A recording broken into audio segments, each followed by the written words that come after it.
Hey guys, Paquette here, and to celebrate hitting 30k subs on YouTube, we're going to be doing a kind of different video. I'm going to be shouting out a bunch of people who've made very important videos that you should watch going into 3.7, but also clarifying a few mechanical things that you may not be aware of.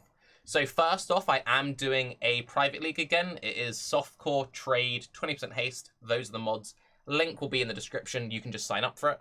And yeah, that's that. Getting into something you need to know for every build you're currently planning, Flesh and Stone.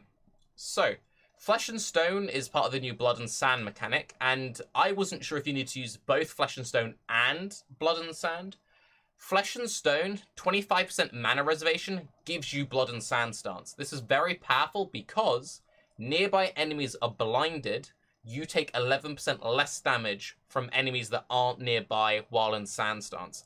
This is ridiculous. With 25% mana reservation, you gain the best node from Saboteur, and the enemies that are outside of the blind radius deal less damage to you. This is broken, put it in every single build. Super strong. Rory has made a bunch of clarifications about how minions work going into 3.7, which is very important if you're ever interested in playing minions. So, Bex has summoned me, and I am here to grant your one wish. Here are some minion points, and I'll try to answer any other questions that come up. Zombies, skeletons, raging spirits. I'm actually very tempted to play summon raging spirits. Herald of Purity, Dominating Blow, animated weapons, animated armor, golems, Achilles Fang, spectral wolves, dancing dervish, the bestial minions from Ural's Fostering, spectral spirits from Essence, rampage minions, and glove enchant minions now have melee damage patterns that match their swing. So basically the inbuilt like splash effect. This can mean they've got larger or smaller hit areas than some player attacks. Sadly, specters need to be set up individually for each attack. So we've started on this one. So they're doing it by monster. Basically, it's not there yet for specters, but for everything else it is. Because of the above change, melee splash will work all of the above. Melee Splash now has like an AoE overlap kind of thing, which is very, very interesting and potentially very broken. Melee Splash Dancing Dervish, which is like a cyclone, seems very, very interesting. That could be like very crazy. There were some technical reasons why Rage couldn't work with minions right away, and the restriction to weapons is only there because of face breakers. We'll try to get around to this in the future. Minions don't currently have a weapon specified the same way that players do. Blah, blah, blah. But basically, melee splash minions should be very, very powerful. Now, getting into some more mechanics you should really know about. Don the Crown has made an excellent Impale video, which again, much like everyone else, will be linked below. Highly recommend you watch this. Impale is incredibly powerful for anyone planning a melee character, and he does a full breakdown. There's maths, there's numbers, it's amazing. Don is also very well known for just making very good melee builds, and he's planning on putting out a whole bunch of melee builds going to 3.7. So if you're like, hey, I want to play melee, but I don't know how to build it, and I don't know how Impale works, definitely check out Don the Crown's YouTube, and he also streams on Twitch. Bala Mage is making a serious push to do a whole bunch of YouTube guides this league. He's also writing up a full Act 1 to Act 10 Essence Drain guide with step-by-step details, every single quest reward, everything you need to know. He's planning to publish it before League launch, and he's going to be doing insane, like, complete breakdowns, Mathel style, for every build he plays. I've been, like, saying, dude, you need to do it. So he's trying to do it. Make sure you take that mouse and you slam that subscribe and you ring that bell. Make sure you do that shit, boys. Gazzy's also pushing out a whole bunch of 3.7 starter builds. So if you're looking for more builds still, you can check out Gazzy. Getting into the Atlas sides of things, Carve, as always, has the high-level 50 million IQ Stratorinos. He's also going for a juicy Essence Drain League starter. Essence Drain Contagion, don't know if you've heard about it, kind of a good ability. But yeah, SSF God has the IQ, would recommend. TN also has a whole bunch of build guides updated for 3.7 and has some really nice Atlas strategies. So again, if you don't know what the hell you're going to be doing with Atlas, you still want some extra build guides, check this guy out. And then a completely new thing, which just kind of like snuck on up to me, is Invertua. So some people might know this guy if they've been paying attention to Reddit and stuff. But let's just read this through.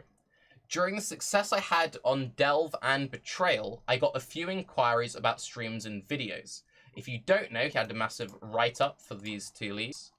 And he talks all about how he made mirrors completely solo in the first 5 days, and he's done it 2 leagues in a row. So he's got like a pretty good track history, and you can see the full write-ups and everything. But this time, he's going to be streaming it. So I'll be doing the same thing on Legion, aside to stream the whole thing over at twitch.tv/Invertua, and there'll be a link to a stream down below. So, disclaimer, actual results may vary, but I'll do my best and expect at least 2 mirrors. For those interested in watching it unfold, you can see the leveling, trades, Atlas progression, more trades, build progression, my sleep-deprived face, zoom tier 16, and even more trades. This is my planned schedule as a preview, or if you want to tune in for just one of these things, along with some key points, I can try to explain as I play. So, first 5 hours, leveling, speedrun, standard stuff. 5 to 9 hours, Atlas progression, tier 1 to tier 5. Getting new maps without trading, what to pick up, pricing, and chaos recipe. Yes, lots of chaos recipe will be happening. 9 to 13 hours, offline, man's going to have a little snooze. Maybe he's going to make himself a sandwich, don't know. From 13 to 16 hours, he's going to do the second pushing of his Atlas, tier 5 to tier 7s, start trading off his maps. 16 hours to 1 day, 1 hour, he's going to be doing shaped tier 8s to tier 9s, efficient mappings, chaos recipe, quick trades, upgrading gear. Day 1 to 4 hours is going to be tier 7s to tier 10s, trading for dozens of maps. And then he gets into the bossing. So, he's planning to do Red Elder, getting his tier 15 fragments, spawning an Uber Elder, maybe doing a little bit of the Uber at 0 if he's feeling spicy. Doing Guardian and Shapers, doing Uber Elder on a budget Vortex character, having another snooze, maybe 2 sandwiches, not quite sure. And then he's going to be making a second character. So he's got his first character, and he's all planned out on how he's going to fully unlock his Atlas, get all that early boss stuff running. And then I'm guessing he's going to make a zoom character to just get that super quick map farm going. So, final Atlas progression, picking a tier 16 to farm, figuring out final Atlas, moving influence, more efficient farming, build optimization, managing net worth, prophecy farming, fixing influence, and so on and so forth. And he's streaming right now, and he's been doing practice runs and everything, so I would highly recommend checking him out. Even if you're not interested in watching the full experience, it's always fun just seeing how these strategies evolve and, you know, what goes where. You might even pick up some cool tricks for yourself, even if you're not like a crazy, like, next level, only sleeping once every 8 years kind of player. You might be like, oh, he's doing some prophecy shit. Maybe I'll try out prophecy. That could be kind of cool. So just quickly to summarize, interesting people worth watching. Invertua for the money-making strats as a solo player. TN for some build guides and very nice Atlas strategies. Also very good for getting into the money-making sides of things. He had a very cool series where he was letting players like submit map footage to them, and he would review it, and he talks about different sextant setups and all of that good stuff. Carvarosko for them high IQ plays, always has the spicy takes. Another good thing about Carv is at the start of leagues, he does like daily SSF character updates, which are always just a lot of fun to watch. I will be doing the same thing for my characters, by the way. Would recommend watching this guy in 3.7. Gazzy for them starter builds. Bala for the potentially the most detailed builds ever, or he won't do it, and everyone who watches this video will be like, yo, Bala, fuck you. Where's this in-depth build guide that Taki said that you would have? The hell is wrong with you?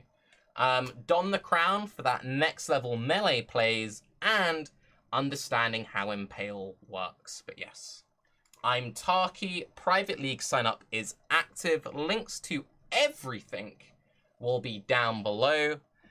I have 30 seconds left before we hit the second ad revenue. So, may I just recommend Twitch Prime, 1 free sub each and every month. Refresh. See if anyone needs to sign up. accept, update, and when you get in, by the way, throw in a couple of points. Is he autistic as fuck or a genius? That's just rude. I'm Tarky. Have a good day.